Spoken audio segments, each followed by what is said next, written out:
next season on The Acolyte. What's up with Vernestra and Qimir? What's up with the Senate and the Jedi? Qimir and Osha, Yoda, and I'm almost more excited now in the finale for a season 2 than I was even for this season 1 to begin with. It would be a shame to end at this moment in time with this series when they have set up so much potential. Krypton to Alderaan, Krypton to Alderaan, Krypton to Alderaan, Krypton to Alderaan.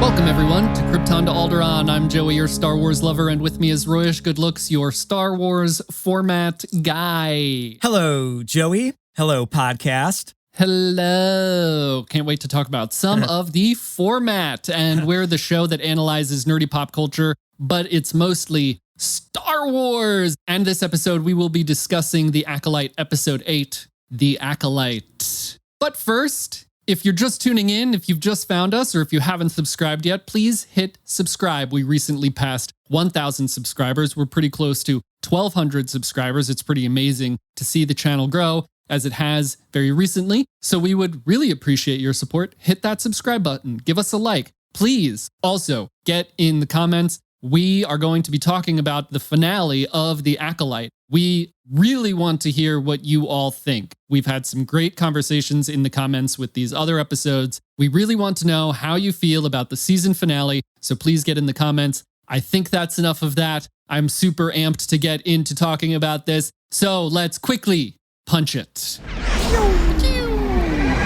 All right, let's get into how we are feeling with the finale of The Acolyte Season 1. Man, it's over. Endings are always hard, but dude, this show, it delivered on its promise of mystery. It asks so many questions. It asked so many questions. It gave some answers, but like any good mystery, the questions that still remain are the ones, I think, most compelling. Maybe our headcanon is always going to be more interesting than whatever a writer could ever put on a page. The cliffhanger, though, is always so damn effective. That's what this show had in spades, was these mysteries, these cliffhanger endings of, I wonder where this is going to go next. And this season finale, dude, what's up with Vernestra and Qimir? What's up with the Senate and the Jedi? What's up with Darth Shadowface? Qimir and Osha, Yoda, there's so much here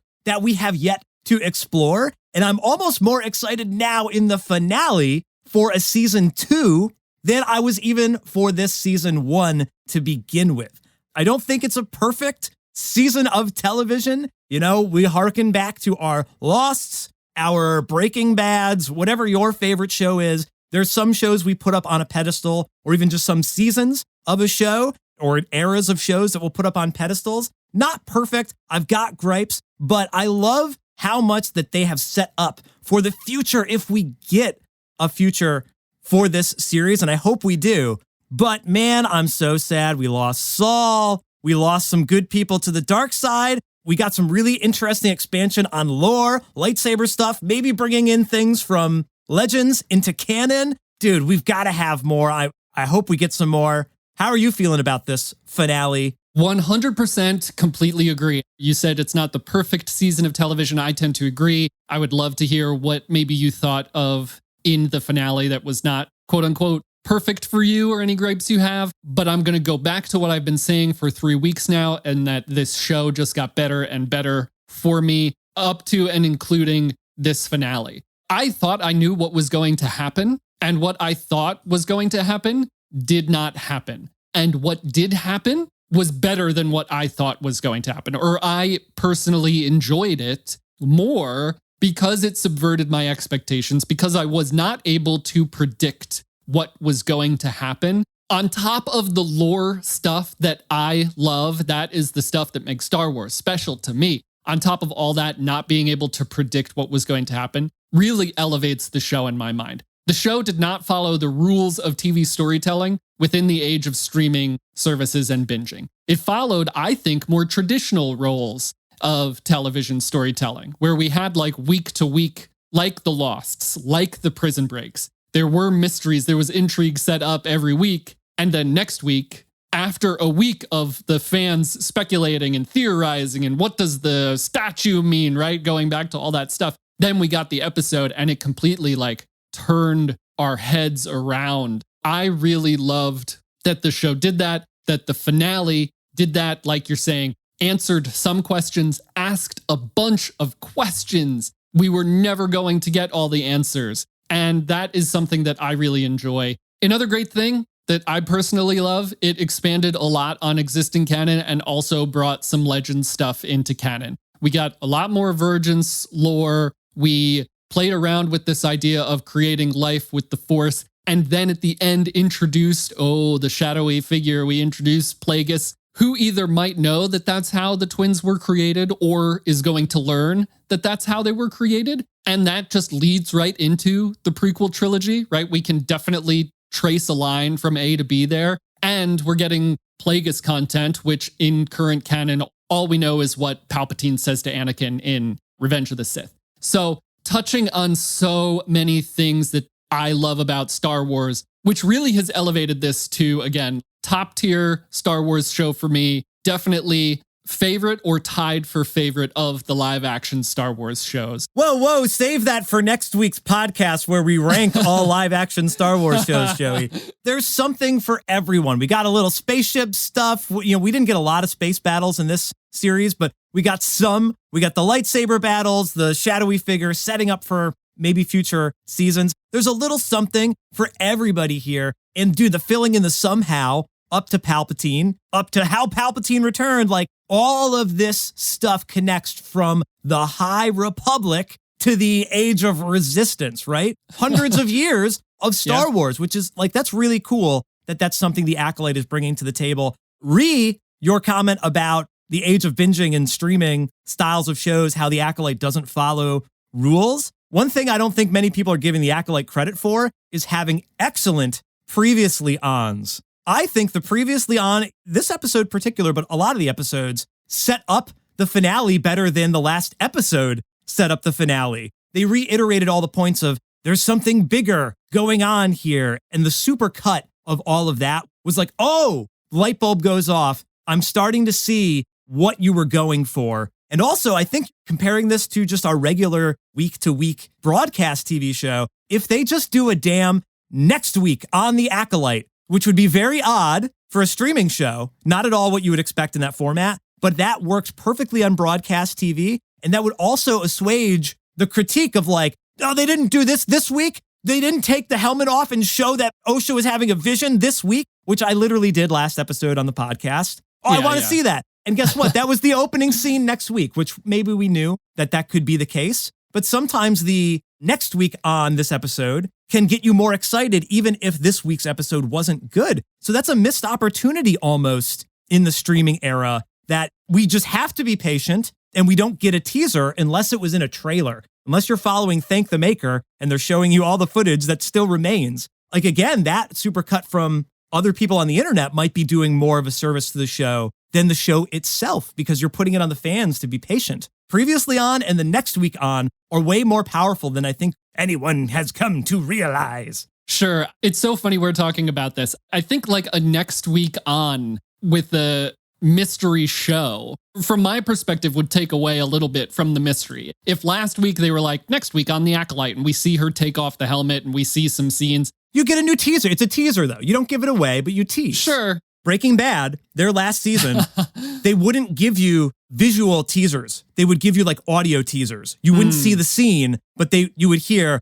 I sensed the darkness, or whatever it is. You would hear a line that got you stoked for the next episode without at all showing what happened. Sure. I think that's a really interesting idea. What you're describing, there is that audio overlay of like Osha breathing in the helmet that's leading into the next episode. That is immediately what happens in the next episode. So you're right. It's cool to think about like the format stuff in that way. Focusing on that scene, I had speculated so much about that scene, and I was sure that Osha was going to connect with Mae and see Saul's confession. It wasn't a memory at all. And it was not at all, and that's what I'm talking about. Joey was wrong. I think we just titled the episode. Hashtag Joey was wrong and happy about it. Like, that is so exciting to me that it was not obvious. I was not able to predict what was going to happen. And what actually happens is a powerful Force lore thing where she's connecting with her like heritage as a witch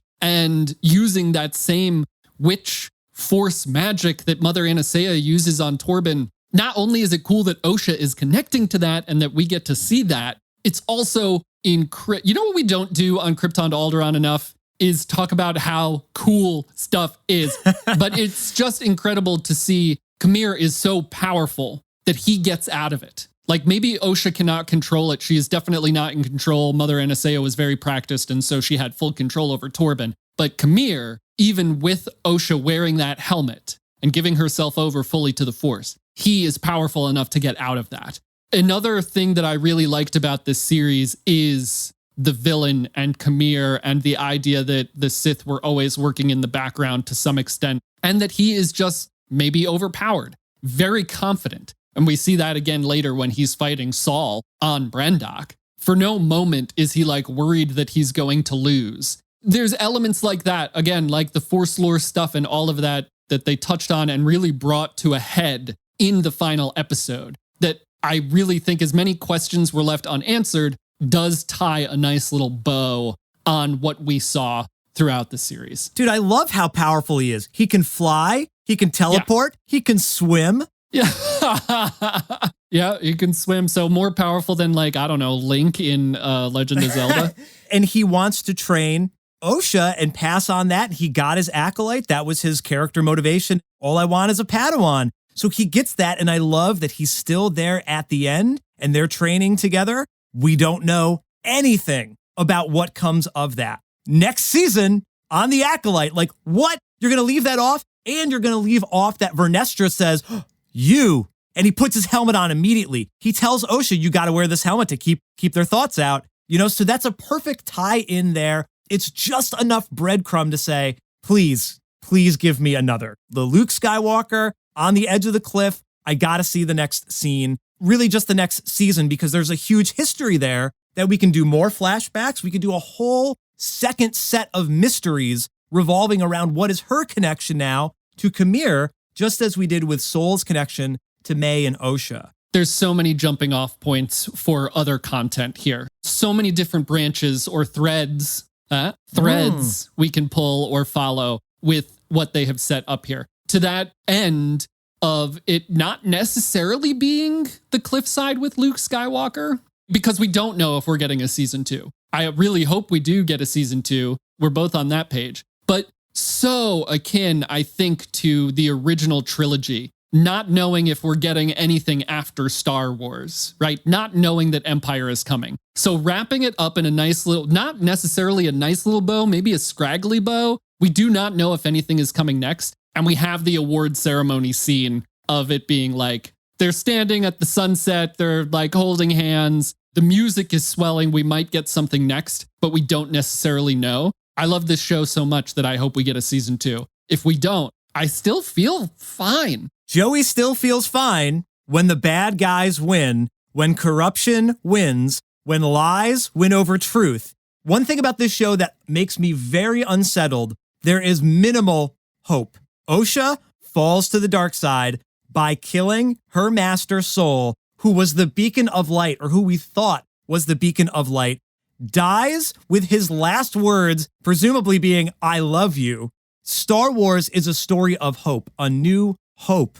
And this show ripped all of that away from us. It even has somebody staring in the face of a Jedi saying, you think you're heroes, but you're just too blind to face up to the truth. And I love that from the storytelling perspective. I know that's off-putting to some people, but that's the Jedi are not perfect. The show has kind of put that up front and center. It's clear. That was already kind of clear in some of the movies and other shows that we've watched, but now it's plain to see the corruption. Lies left and right, framing people, covering up a cover-up. It's wild, but for a Star Wars property to not have any hope, or at the very least, the next thing, hope will arrive. The end of Rogue One, you lose all of the main characters, but Leia gets the plans and we can take down the bad guys in the next part of the story. There's going to be a rise and a fall. This season of The Acolyte, huge fall. The dark side rose. Qimir got away with everything. And he's got his acolyte. He got everything he wanted.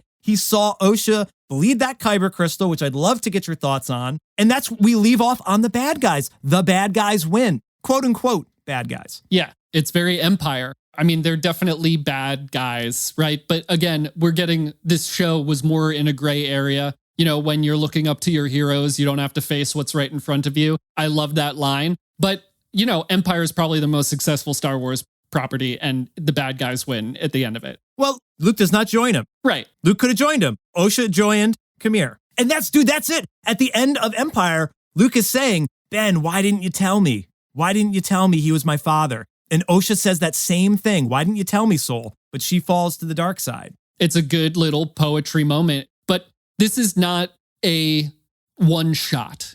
Regardless of whether there's a season 2, this is existing in a broader space. This is existing from the High Republic to the end of the Skywalker saga as we know it currently. So it's not just about the bad guys winning at any given point. It's about balance. And we see that the bad guys might win here, but the good guys win at the end of Return of the Jedi, and so on and so forth. It's creating the entire Star Wars story and not just existing in this one thing. So there might not be hope necessarily now. We do see hope come in later. I mean, I'm not discrediting that that's not happening now, but I never felt hopeless throughout the show. I think because I really enjoyed the critique of the Jedi. A critique of the Jedi that George Lucas started the idea of in the prequel trilogy that we are seeing start in the prequel to the prequel trilogy. I mean, they introduce Yoda. So there's all this future, if they did come back to this, that wasn't a one-off scene. You don't have the post-credit scene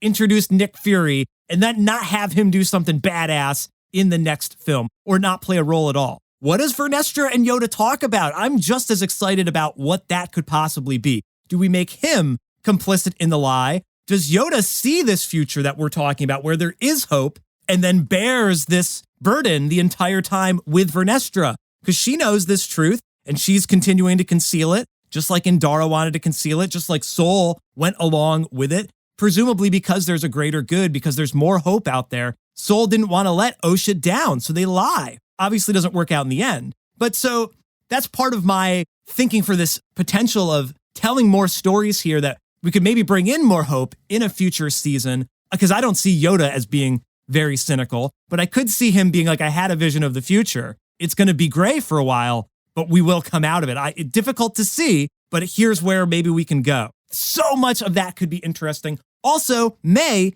even if she's reverted to 8 years old in her memories, she still knows how to manipulate the Force.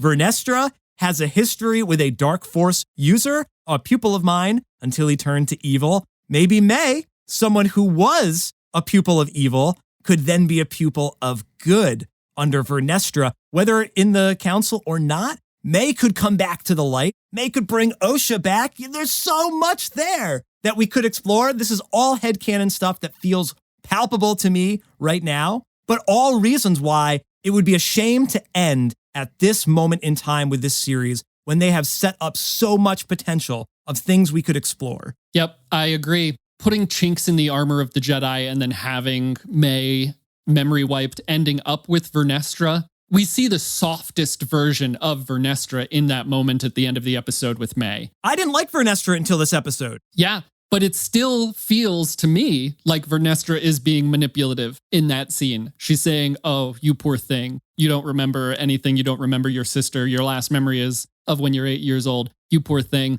I do need your help, though, right? It still feels a little manipulative-y. She needs something from Mae. Qimir's memory wipe of Mae benefits the Jedi so much. The one person that they have does not know the truth, so the truth can never get out. Vernestra can then go and use Saul as a scapegoat to the Jedi Council, because the only people that know the truth are not around, and the one person here that would know the truth, their memory is wiped. The mind wiping in general, I know, is going to be a sticking point with so many people. I already saw comments on our own feed that people are like, I don't know about that. Were you on board? How did you feel that that was the MacGuffin in this episode? And even the sisters splitting up in general, dude. That whole scene there, the mind wipe scene. Yeah, well, that's another thing that subverted my expectations because I honestly really thought that Mae and Osha were going to combine, basically. They have to stay together. You're at the Virgins. You would think, like, the power of many. I thought that they were going to form into one being. And they transform into their final form, right? Yeah, exactly. And that didn't happen, which again, I am excited when a show does not take the obvious route. I really liked the mind wipe. I've seen people talking about how they don't feel it was earned. I don't necessarily know for me how that would have been earned. I didn't see it coming from a mile away. I really like the idea of it, though. Qamir's exact line is, I can attempt to wipe her memory. Like, he doesn't know if he can, or he doesn't know if it's going to work. I think it is a payoff. Maybe this is like the earned, not earned thing. I do think it's a payoff for the stuff that has come previously, which is why I think maybe we have to take a step back and watch the show as a whole. Once Mae finds out that Osha is alive, Mae is willing to sacrifice everything for her sister. She's willing to give up her deal with her master, and she says, my allegiance is to my sister. In this episode, Osha and Mae finally have their confrontation, and Osha tells Mae that Mae killed her dream. Saul was the one protecting her and wanting her to be a Jedi and trying to teach her to let go of her negative emotions, and she couldn't because of her hate for her sister, so that Mae got what she wanted. Osha never became a Jedi. So Mae, allegiance to her sister, now feels like her sister suffered because of her and she wasn't able to live her dream. So Mae's ultimate sacrifice of losing her memory and sending Osha with Qimir to train makes so much sense, is the payoff of the season for me, I think. Mae ends up being the most pure character by the end of the season. I'm willing to sacrifice everything so that you can fulfill your dream. I know it's your dream because you killed the Jedi without a weapon and you bled the Kyber crystal. So this is your dream. This is your destiny. I won't stop you this time, Mae says to Osha. So I think that that's the payoff. If they had combined or if they had gone off together, it would not have had the same impact on me or my emotional state as it is when Mae says, I'm going to sacrifice everything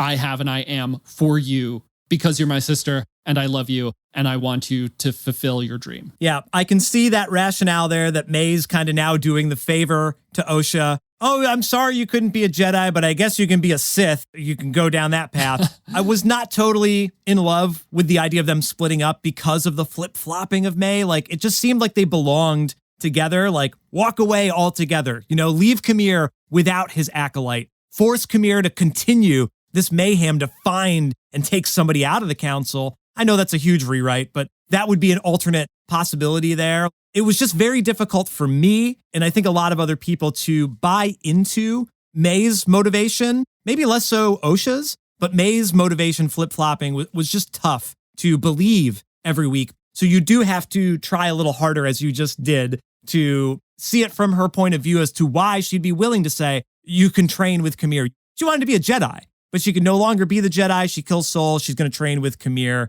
and that is now her destiny. She was corrupted, she fell down that path into a different path. It's very sad. Like, it's not completely satisfying because it's not the hero, it's not, you're going to do the right thing because it's the right thing to do. It's very conflicting. The only other way I could see that going down differently is if Mae had said, I'm strong enough to resist the Jedi and we can't be together because it'll be easier for them to find us, just like Luke and Leia. They had to be separated so that the Emperor wouldn't find both of them, sort of thing. Maybe there is a little poetry about that. Because Qimir says, if I can find you, the Jedi can find you. And it's easy to find you when you're together because you guys become even more powerful when you're side by side. Qimir and Mae both know that he's not going to train both of them. Only one of them gets to go. Yeah, maybe that would be part of it too. Qimir saying, like, I can't let you go knowing what you know. Yeah, Mae is as much of a risk to him as anything else. Well, and they say, I want to see you again. I'll find you. And that's sad. But then, like, I'll find you, just stay together. You can go off. You could go anywhere. You don't have to even train to be a bad guy.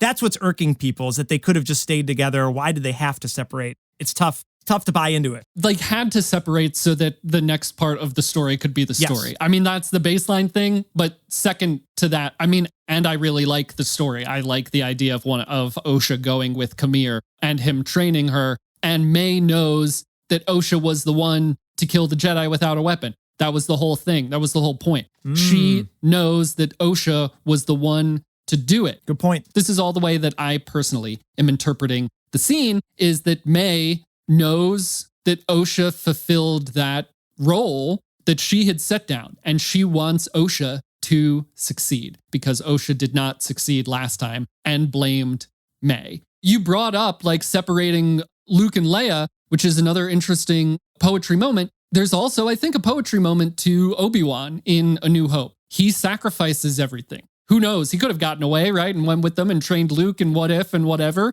But he sacrifices himself so that Luke can go on and become the hero that he needs to be. And Mae makes the ultimate sacrifice for Osha. I can buy into it. Joey, you just sold me, because it's not a matter of Osha becoming the good Jedi. Mae doesn't like the Jedi. The Jedi killed their father. That's why Osha chokes Saul. Mother. Osha's not going off with Qimir to be a quote-unquote bad guy in Mae's eyes, right? It's just to be the Force user unoppressed by the rest of the galaxy. So there, you just sold me on it. And this is the thing of like, it was very complex, their relationship and their motivations. With that now in mind, I have to watch the whole season over again, because you have to believe you are in that coven and you're seeing things from a different point of view. Star Wars, baby. I love it. We have to go back. We have to go back and give it another watch through that framing. And even so, without all that, you know, we've gone hard on this Osha Mae thing for the last couple minutes here. There's still so much more in the rest of the show, though. That's not really the only thing hinging here. And again, I think the most interesting thing for the future is like Vernestra and the Senate and Qimir and Plagueis. Osha and Mae have played their role. For this season, they were a huge part of it. But who knows if we get more, how much they actually influence that story, if it has anything to do with them being twins and being a virgins. We put so much pressure on that this season. We don't have to do that in a potential future season, or even so much on a rewatch here of this season. Dude, and even just for this particular episode, this finale episode, not even halfway through it, maybe about like 13 or 14 minutes in, when Vernestra says, I'm going to assemble a team of Jedi Knights, as many as you can, without raising suspicion. I was like, dude, where is this going to go? And that feeling when you're watching a show and you're like, it's not over yet. I know there's significant runtime left. There's going to be as many Jedi Knights as you can get. It's too bad that didn't turn into another like slaughter fest or crazy lightsaber battle, though we did get great action in this episode. But I did not know where that was going to go. I was excited. I wanted to see more. And of course, you know, it didn't unfold the way that maybe my headcanon would have loved it to unfold. But like you said, it surprised me and still set up more stuff right after that I was like, dang, okay, I didn't know we were going there, but I want to keep going. Yeah. On top of everything else I loved about this show and this season, it did stuff like that really well. It answered just enough questions to keep us wanting more, and it keeps the momentum going even up until the end, which, like you're saying, makes us feel excited, right? It's the excitement of the mystery as well as just the storytelling of it that make us want more, which is why we need to get more of this show, why we need a season 2. I couldn't agree more. Listeners, we would love to know how you felt about this finale episode. How do you feel about a possible season 2? Do you want a season all about Darth Plagueis? Or do you want to spend some time in the Senate talking about the corruption of the Jedi and their review of the entire council? There's a lot of places to go. Let's keep the conversation going, though. We would love to hear from you. Leave your comments here on YouTube and make sure to subscribe and tune in next time for more nerdy pop culture, but mostly Star Wars. Thank you for listening to the show today. I've been Royce. I've been Plagueis. We got to talk more about Plagueis. And we've been Krypton 2. I guess Brendock again? I don't know. Krypton to Alderaan. Krypton to